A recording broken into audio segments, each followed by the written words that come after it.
계시록 1장 9절로 20절입니다.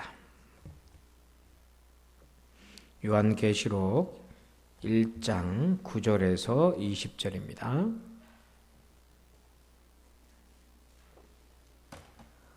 자, 오늘부터는 계시록을 우리가 요약적으로 우리가 공부할 텐데요.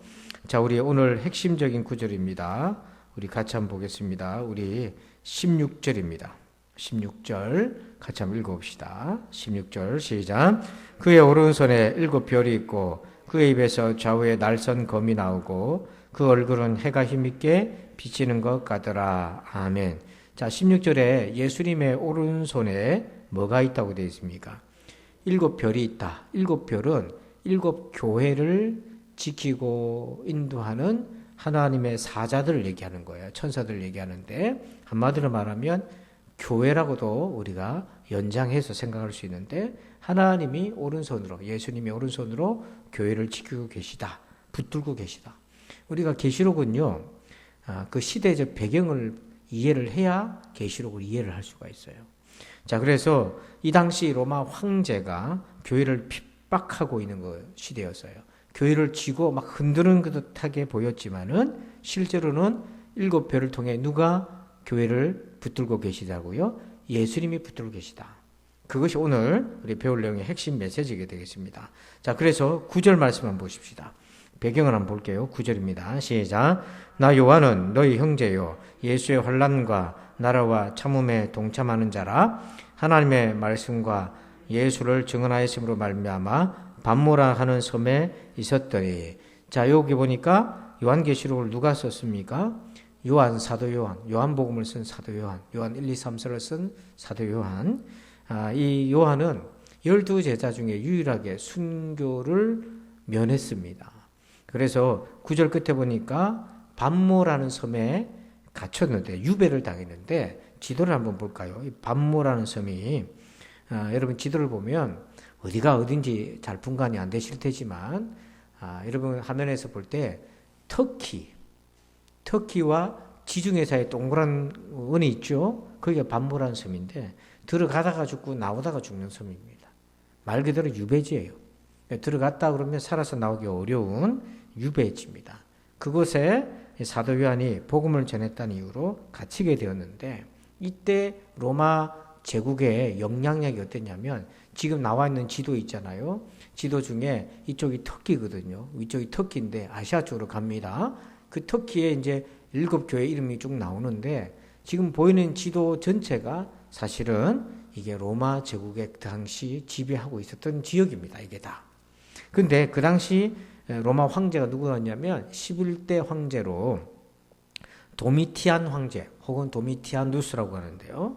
이 황제가 이 네로 황제는 들어보셨죠? 네로 왕은 네로부터 기독교를 핍박을 하기 시작하는데, 그때 네로부터 10대 박해 시대라고 얘기합니다. 그래서 그때부터 기독교가 왕이 10명이 거쳐가면서 엄청난 박해를 받게 되는데, 콘스탄티누스 황제가 기독교를 이제 이단, 우리식으로 말하면 이단이 아니라 공인을 해줬어요. 공인을 해줬는데 그 이전까지 그 긴 세월 동안에 약 한 200~300년 세월 동안에 기독교가 계속 박해를 당해요. 그 박해의 서막을 누가 열었냐면 네로 황제가 열었고, 그 다음 바통을 누가 물려받았냐면 바로 요한계시록이 기록되던 시대에 도미티안이라는 황제가 그 바통을 이어받았어요. 그래서 그게 아예 법으로, 로마의 권력으로 기독교를 박해했는데, 디모데전서 2장 1절과 2절을 한번 읽어봅시다. 시작. 그러므로 내가 첫째로 권하노니 모든 사람을 위하여 간구와 기도와 도구와 감사를 하되 임금들과 높은 지위에 있는 모든 사람을 위하여 하라. 이는 우리가 모든 경건과 단정함으로 고요하고 평안한 생활을 하려 함이라. 아멘. 이 말씀 보면은 그 임금을 위해서 기도해야지. 그래 우리가 편안하지. 우리가 이 정도로 오는데, 당시 배경을 알면 이 기도는요 가장 우선적인 기도였던 거예요. 로마 황제가 기독교를 핍박하는데 황제가 미쳐 날뛰면, 짐승의 세력에 넘어가면 이거는 감당할 수가 없는 거거든요. 그래서 그 당시 최초로 국가 권력을 가지고 기독교를 노골적으로 핍박했던 가장 잔혹한 시기가 네로 황제를 이어서 바로 이 도미티안 황제 시대입니다. 근데 이 사람은 누구냐면, 도미티안 황제는 누구냐면 예루살렘 성을 멸망시킨 로마의 왕이 있습니다. 나중에 왕이 됩니다. 티투스라는 왕이 있어요. 그 사람은 왕이 되기 전에 예루살렘을 공격해서 포위해서 멸망시켰는데 그 이후에 아버지를 위해서 왕이 됩니다. 근데 그 티투스의 동생이에요. 그러니까 예루살렘과의 운명으로 보면 이 집안은 뗄 수가 없는 그런 운명이죠. 자, 그래서 그 당시 이 티투스의 동생으로서 이 도미티아누스가 황제가 되는데, 이 사람은 두 가지 큰 특징이 하나 있어요. 하나는 성격적으로 굉장히 문제가 있는 사람이에요. 티투스라는 형의 그늘에 있어가지고 열등감 콤플렉스가 완전히 가득 차가지고, 그리고 출생 신분도 아버지 때로부터 평민 출신이라 사실은 로마의 원로들이나 로마 귀족들로부터 무시당했던 그런 사람이었어요. 근데 그가 갑자기 자기 형 티투스가 왕이 된 지 2년 만에 죽어버려요. 그래서 얼떨결에 황제가 됩니다. 그래서 황제가 되면서 이 사람이 어떤 일을 저지르냐면, 보통 그 당시 로마 시대는 황제가 죽고 나면 신격화시켜요. 그래서 신전을 세워서 신으로 숭배하는데, 보통 죽고 난 이후에 그렇게 하거든요. 지금 국가 김일성이도 그렇잖아요. 김정일도 신격화하잖아요. 죽고 난 이후에. 살아있을 때는 안 하잖아요. 그런데 이 도미티아누스가 살아있을 때 나는 신의 아들이다. 자기를 하나님의 아들이라고 불렀어요. 그러면서 노골적으로 기독교를 핍박하기 시작하는데, 그 당시 기독교가 성전, 유대인들이 성전, 예루살렘에 성전세를 내고 있었는데 그거 거기다 내지 말고 황제를 숭배하는 신전에 내고 주피터 신전에 내라. 그러면서 성전을 오염시키기 시작하고 기독교인들을 박해를 시작하는데, 아까 우리가 봤던 그 지도 있잖아요. 터키 지역, 소아시아 지역에 거기까지 전체적으로 핍박을 하기를 시작해요. 그래서 백성들로부터 도미티아누스 황제는 자기를 주님이라 불러라. 하나님이라 불러라. 하나님의 아들이라 불러라. 살아있는 사람으로, 살아있는 신으로 그렇게 했어요. 근데 한 가지 특이한 점이 있는데, 이 도미티아누스의 그 삼형제인데, 자매가 있는데, 형제 자매인데, 플라비아라고 하는 자매가 있어요. 근데 이 플라비아가 이제 결혼해가지고 딸을 낳았는데, 딸도 이름도 플라비아라고 줬어요. 근데 그 딸이 결혼을 했는데, 이 도미티아누스가 조카 사이를 봤는데, 조카 사이 이름이 클레멘스인데, 나중에 알고 보니까 이 조카와 조카 사이가 예수를 믿은 거예요. 근데 왜냐하면 이 도미티안 황제는 아들이 없어가지고 대를 이을 아들이 없었어요. 그래서 누구를 해나 했더니 자기 친척 중에, 자기 조카 중에 조카 손주가 아들이 둘이 있었는데, 조카 손주가 둘이 있었는데, 그 둘을 자기 후계자로 점지를 딱 해놨는데, 나중에 첩보로 보니까 이 조카 부부가 예수를 믿은 거예요. 만약에 그때 이들이 들통나지 않았더라면 콘스탄티누스 황제 이전에 일찍이 로마가 기독교화 됐을 가능성이 참 많았었던 거예요. 근데 그것을 발견하고 난 다음에 조카임에도 불구하고 조카 사이는 죽이고, 조카는 플라비아라고 자기 자매 이름도 똑같은데 유배를 보내버리죠. 그렇게 자기 친형제도 핍박을 하고 죽이는 판국이니까 얼마나 노골적으로 핍박을 했습니까? 그러다가 이 도미티아누스 황제가 96년에 AD 96년 9월 18일에 암살을 당해요. 네로랑 같은 운명을 당해서 암살을 당합니다. 그래서 요한계시록의 내용들이 바로 이 도미티안 황제 시대 때의 내용과 연결되어 있어요. 그래서 우리가 그 시대적 배경을 모르면 요한계시록을 엉뚱하게 풀게 되는 거죠. 자, 이렇게 지금 이 도미티안 황제에 의해서 핍박당하던 시대였단 말입니다. 자, 그때 암흑기였어요. 교회가 혼돈스러웠어요. 하나님 어디 계신가 할 정도로 혼돈스러운 시기였는데, 19절 한번 보세요. 19절 읽어봅니다. 시작. 그러므로 네가 본 것과 지금 있는 일과 장차 될 일을 기록하라. 아멘. 자, 하나님의 아들 예수님이 사도 요한에게 나타나서 이렇게 얘기합니다. 세 가지를 기록하라고 되어 있어요. 첫째는 뭘 기록합니까? 네가 본 것, 예수님을 본 것, 예수님을 본 것. 그 다음 두 번째는요, 지금 있는 일, 7 교회의 상황입니다. 교회의 상황. 그 다음에 세 번째는 뭐예요? 장차 될 일, 하나님이 이 짐승의 세력, 사탄의 세력을 어떻게 심판하시는지. 그러니까 지금 하나님이 안 계신 것 같지만, 지금 예수님이 안 계신 것 같지만 사도 요한에게 보여주시고 나타나셨고, 교회가 어떤 상황인지를 알고 계시고, 장차 이 짐승의 세력 바벨론, 그 당시 로마를 바벨론이라 불렀단 말이에요. 그런 사탄의 세력들이 어떻게 될지를 하나님의 심판의 계획 속에 있다는 걸 보여주시는 거예요. 그러면서 뭐라고 하냐면, 자, 우리 11절 한번 보십시다. 11절입니다. 시작. 이르되 네가 보는 것을 두루마리에 써서 에베소, 스무나, 버가모, 두아디라, 사데, 빌라델비아, 라오디게아 등 7교회에 보내라 하시기로. 아멘. 자, 우리 아까 봤던 지도를 한번 볼까요? 그 지도를 보면은 7교회 위치를 한번 보면은 저 터키 지역이요, 아시아와 유럽의 딱 중간에 있는 거예요. 그래서 복음이 아시아로 흘러가고 유럽으로 흘러가는 그 중간쯤에 있는데, 그 7교회가 바로 거기 딱 포진해 있는 거예요. 그래서 7교회에 편지를 보내라. 이거는 7교회뿐만 해당되는 게 아니잖아요. 전체 교회를 향하는 거죠. 근데 여기서 예수님이 뭐라고 얘기했냐면 두루마리에 써서 보내라, 이렇게 얘기했어요. 그 전에 선지자들은 말로서 복음을 얘기했단 말이에요. 하나님의 계시를 말로서 전했는데 두루마리에 써서 보내라. 여러분, 이거는요, 두루마리에 쓰라는 것은 어떤 의미를 가지고 있냐면, 출애굽기 17장 14절 화면 보고 한번 읽어봅시다. 시작. 여호와께서 모세에게 이르시되 이것을 책에 기록하여 기념하게 하고 여호수아의 귀에 외워 들리라. 내가 아말렉을 없이하여 천하에서 기억도 못하게 하리라. 아멘. 자, 성경에 보면 성경에 처음으로 책에 기록하라는 장면이 나와요. 여러분, 어떤 문서로 남기면, 어떤 내용이라도 문서로 남기면 나중에 뭐가 됩니까? 그게 증거가 되잖아요.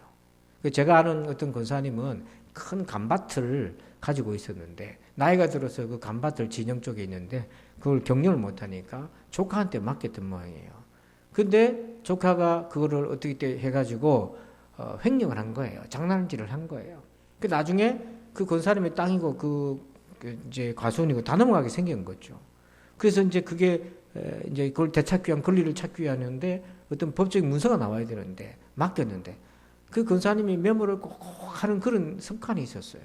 그래서 나중에 증거를 찾는데 집에서 온 집안을 다 뒤지고 했는데, 그 문서가 나온 거예요.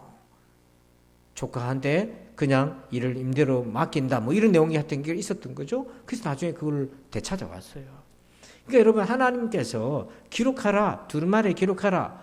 나중에 기록되어 있는데 보니까 이거 안 됐는데 그러면은 이게 가짜잖아요. 이게 뭐냐면 그만큼 하나님이 보증한다는 언약의 확신을 심어주는 거예요.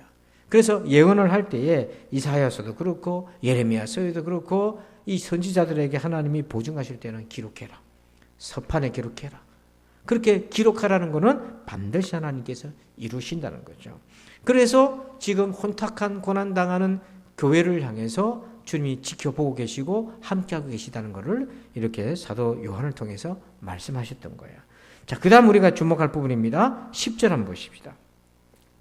10절입니다. 시작. 주의 날에 내가 성령에 감동되어 내 뒤에서 나는 나팔 소리 같은 큰 음성을 들으니. 아멘. 한번 따라서 합시다. 고난 중에도 예배하라. 자, 10절에 사도 요한이 예수님을 만났는데 언제 만났다고 되어 있습니까? 어떤 날에 만났다고 되어 있습니까? 주의 날이죠. 이 주의 날은 어떤 날입니까? 우리가 얘기하는 주일입니다. 안식 후 첫날인 거예요. 그러니까 분명히 성경에 주의 날이라고 되어 있는데 이건 안식 후 첫날 우리식으로 주일을 얘기합니다. 그러니까 주님의 부활의 날, 이때 예배를 드리고 있었던 거죠. 유배지에서. 그래서 반모라는 섬에 사도 요한이 갇혀서 지냈던 것은 굴과 같은 그런 곳인데, 그 조그만 공간에서 예배를 드리면서 그날 주님을 만나는데요. 사실은 그 당시 예배를 드리는 거는요, 저항이었어요. 왜냐하면 로마 황제도 황제를 숨기는 숭배하는 날이 따로 있었어요. 근데 그와 대척점에 서 있는 게 뭐였냐면 크리스찬들이었어요. 물론 유대인들도 안식일을 지키지만은 이 크리스찬들은 마가복음을 보면 하나님의 아들 예수 그리스도 복음의 시작이다 이렇게 돼 있어요. 예수님을 하나님의 아들로 고백하잖아요. 그냥 우리는 지금 예수님이 하나님의 아들이시지, 삼위일체 하나님의 아들이시지, 그냥 우리가 이렇게 고백하지만 그 당시 요한계시록적 시대에 가보면 도미티아누스 황제가 자기를 뭐라고 부르라고 했다고요? 주님이라 불러라 했다는 거예요. 자기가 하나님의 아들이라는 거예요.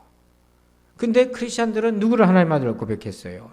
예수님을 하나님의 아들로 고백하잖아요. 그럼 목숨 내놔야 되는 거죠. 로마 황제 당신은 하나님의 아들이 아니요. 이렇게 되는 거예요. 그러니까 이 고백이 저항적인 고백이에요. 그래서 우리가 주의를 지키는 건요, 안식일을 연구하고 주의를 연구하는 분들의 신학자들의 얘기에도 그래요. 주일은요, 세상에 저항하는 날입니다. 세상 사람들은 주일날 뭐 합니까? 일요일날 뭐 합니까? 세상적으로 쉬든지 볼일 보든지 다 그런 세상 하나님 없는 삶을 살아가잖아요. 우리들은 어떻습니까? 예배하잖아요. 그 자체가 세상과 저항하지 않으면 우리가 세상으로부터 오는 압박과 동조, 세상을 본받기로 만드는 동조 욕구들 있잖아요. 그런 것들을 저항하지 않으면 주일 예배를 못 드리는 거예요.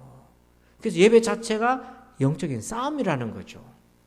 아주 치열한 영적인 싸움이에요. 자, 그런데 놀랍게도 10절을 다시 보면 주의 날에 그 다음 뭐라고 되어 있습니까? 내가 뭐라고 되어 있어요? 성령에 감동되어. 여러분, 유배지입니다. 고난 속에 있습니다. 그러나 그럼에도 불구하고 하나님 앞에 예배할 때에 성령에 감동되었다. 성령 충만했다. 하나님이 함께 하신다, 여러분. 감옥에서도 하나님이 함께 하시는 거예요.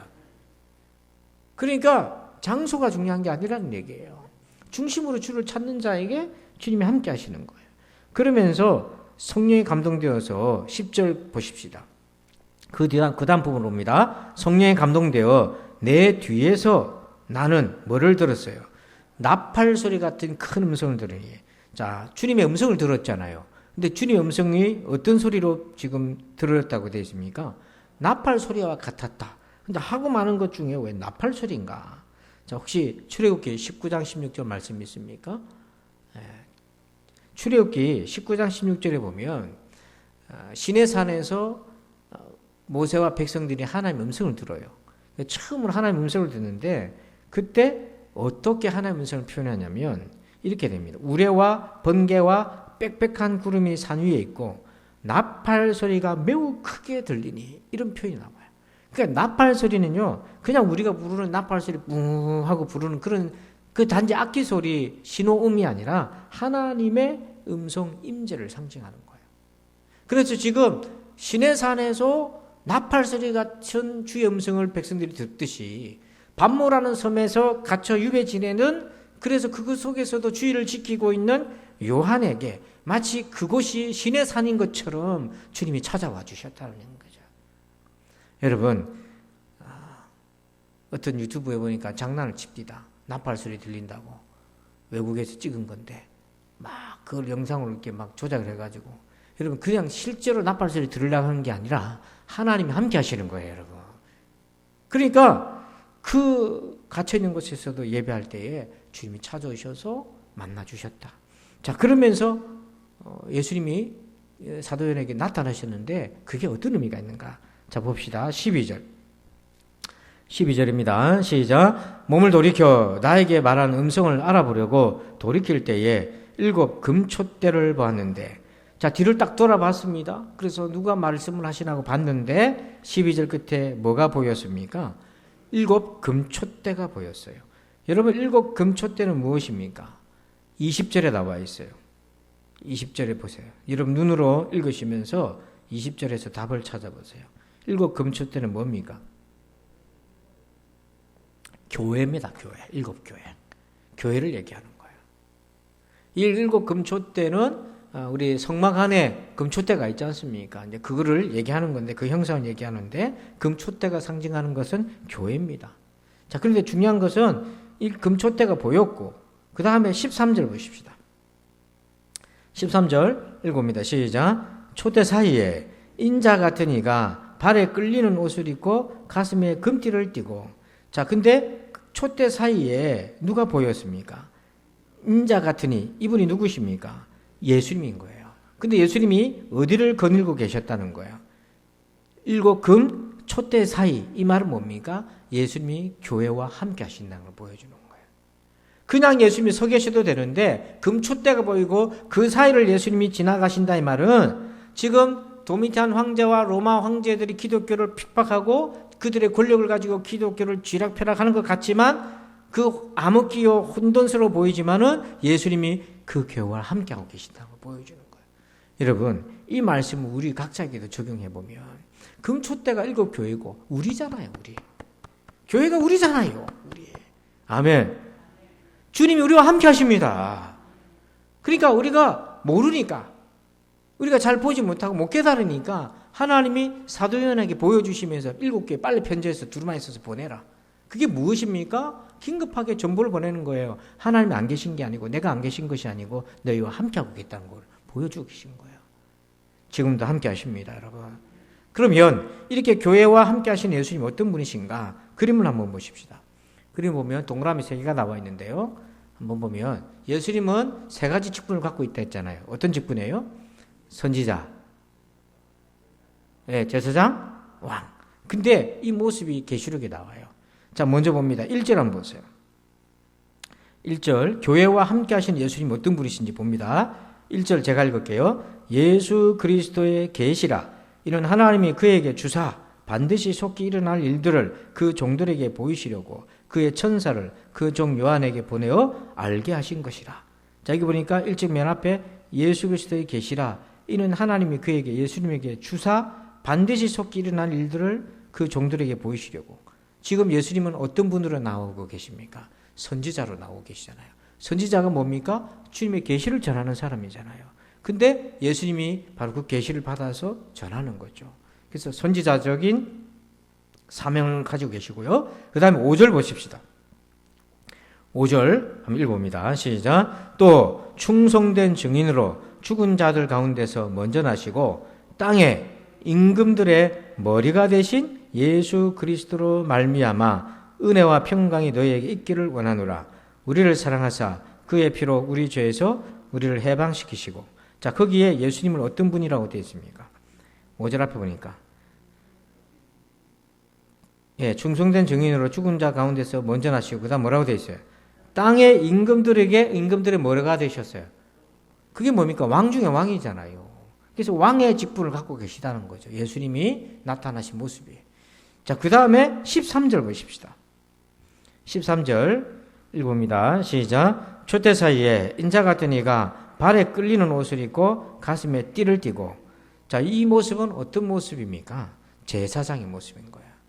그래서 발에 끌리는 옷을 입고 가슴에 금띠를 떴다. 이거는 제사장 직분을 행할 때에 입는 의복의 규정과 같거든요. 그래서 지금 계시록에서 예수님이 금초대 사이로 지나다니시는데, 교회 사이로 지나다니시는데 그분이 누군가? 우리의 선지자, 하나님의 심판을 알리시는 선지자요, 우리를 지키고 보호하시는 왕이시요, 우리를 구속하신 제사장으로서 함께 계시다는 거예요. 여러분 그렇게 믿으시길 바랍니다.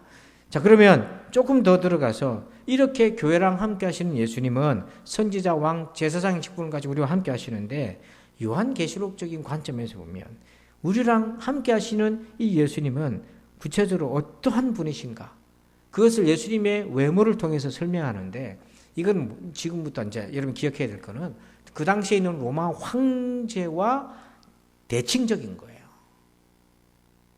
그러니까 계시를 보면 이 짐승의 세력들이 하나님을 흉내내거든요. 그러니까 사탄은 하나님과의 대척점에 있듯이 예수님의 모습은 그 당시 로마 황제의 모습과 완전히 대척점에 들어가 있어요. 그거를 이제 기록하고 있는데 봅시다. 14절입니다. 시작. 그의 머리와 털의 희가 흰 양털 같고 눈 같으며 그의 눈은 불꽃 같고. 자, 먼저 예수님의 머리털이 어떻다고 되어 있습니까? 흰 뭐예요? 양털 같다. 왜 갑자기 흰 양털 같다? 눈같이 희다. 그랬습니까? 다니엘서 7장 9절에 보면 우리 한번 읽어볼까요? 시작. 내가 보니 왕자가 놓이고 옛적부터 항상 계시니가 좌정하셨는데 그의 옷은 희귀가 눈 같고 그의 머리털은 깨끗한 양의 털 같고 그의 보좌는 불꽃이요 그의 바퀴는 타오르는 불이오며 하며. 다니엘이 하나님을 보는 겁니다. 근데 하나님의 모습을 봤는데 보니까 그의 옷은 희가 눈 같고 그의 머리털은 뭐예요? 깨끗한 양 같고. 근데 9절에 앞에 보니까 내가 보니 왕자가 놓이고 그 다음 뭐라고 되어 있습니까? 옛적부터 항상 계시니. 이게 무슨 말입니까? 영원성을 얘기하는 거예요. 옛적부터 항상 계셨다는 말은 창세 전부터 항상 계셔왔다는 겁니다. 그러니까 지금 예수님의 모습이 머리털이 양털같이 희다. 이것은 다니엘서에서 잠깐 소개되었던 하나님의 모습 그대로 지금 갖고 계신데, 이게 뭐냐면 예수님은 사람의 물론 속성도 갖고 계시지만 그분은 삼위일체 하나님으로서 영원한 신성을 가지고 계시다. 이 로마의 일개 로마 황제랑 비교할 게 아니다는 거예요, 이게. 자, 그 다음에 14절 끝에 보니까 눈은 어떻다고 되어 있습니까? 눈은 불꽃 같다고 되어 있죠. 이게 왜 갑자기 눈이 불꽃 같습니까? 자, 다니엘서 10장 6절 한번 볼까요? 한번 읽어봅니다. 시작. 또 그의 몸은 황옥 같고 그의 얼굴은 번갯빛 같고 그의 눈은 햇불 같고 그의 팔과 발은 빛난 녹과 같고 그의 말소리는 무리의 소리와 같더라. 거기 보면 눈은 뭐와 같다고 되어 있어요? 햇불이라고 되어 있잖아요. 이게 뭐냐면 하나님이 감찰하고 계시다는 거예요. 하나님 안 보고 계신 것이 아니라 이 불꽃이라는 것은 하나님이 지금 7교회뿐만 아니라 이 세상을 지켜보고 계시다는 거죠. 감찰하고 계시다. 그런 의미를 얘기하고 있고요. 이거는 하나님이 주권을 가지고 지켜보고 계시다 하는 겁니다. 자, 그 다음에 15절. 우리 예수님 어떤 분이십니까? 15절 보니까 그의 발은 풀무불에 단련한 뭐와 같대요? 빛난 주석 같고 마치 청동과 같고 그의 음성은 많은 물소리와 같았다.